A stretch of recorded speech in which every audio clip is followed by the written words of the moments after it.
Salutare și bine v-am găsit! Astăzi vă arăt 3 limbi super ușoare de învățat.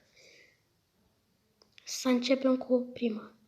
Pe locul 1, limba kazacă este o limbă care înveți foarte ușor. Și uitați, acest video se numește Top 3 cele mai ușoare limbi de învățat din lume. Așa, deci kazacă este o limbă care înveți foarte repede și chiar și foarte frumoasă. Trecem la a doua.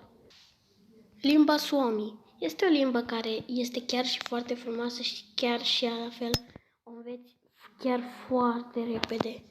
Așa că încercați și voi să învățați limba asta, care sună foarte frumos. Și ultima, limba Koehana. Literele par foarte complicate, dar este chiar foarte ușor să o înveți și nu este deloc greu, e ușor rău de tot. Deci e ușor rău de tot să înveți limba Koehana. Dacă doriți